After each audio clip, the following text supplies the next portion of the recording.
नागरिकांच्या मनामनातील आवाज, नाशिक आवाज.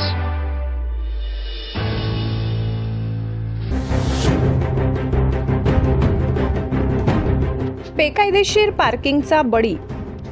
कोर्ट यार्ड समोर भीषण अपघातात दुचाकीस्वार ठार. तक्रारींकडे दुर्लक्ष, अखेर जीवितहानी. वाहतूक पोलीस आणि महापालिकेवर प्रश्नचिन्ह. कोर्ट यार्ड हॉटेल समोरील पार्किंगवरून नागरिक आक्रमक, कारवाईची मागणी.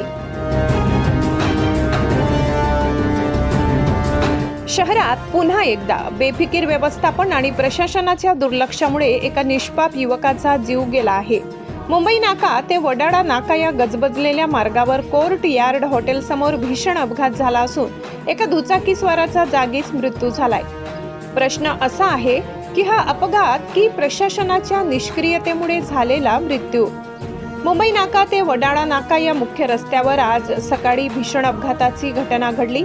भरधाव टेम्पोने दुचाकीवरून जाणाऱ्या युवकाला जोरदार धडक दिली. धडक इतकी भीषण होती की दुचाकीस्वाराचा जागीच मृत्यू झाला. प्रत्यक्षदर्शीच्या माहितीनुसार कोर्ट यार्ड हॉटेल समोर रस्त्यावरच मोठ्या प्रमाणात पार्किंग केली जात असल्यामुळे रस्ता अरुंद झालाय. त्यामुळे वाहतुकीवर सतत ताण निर्माण होत असून अपघातांची मालिका सुरूच आहे.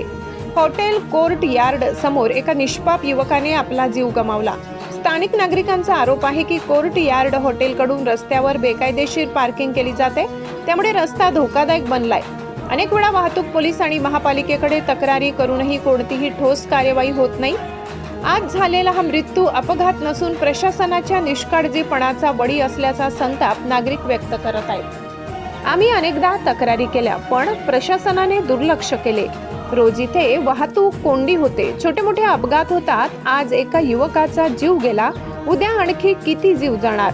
एकीकडे प्रशासन रस्ते सुरक्षेच्या मोठमोठ्या घोषणा करते, तर दुसरीकडे प्रत्यक्षात बेकायदेशीर पार्किंग आणि अतिक्रमणावर कारवाई करण्यात अपयशी ठरते.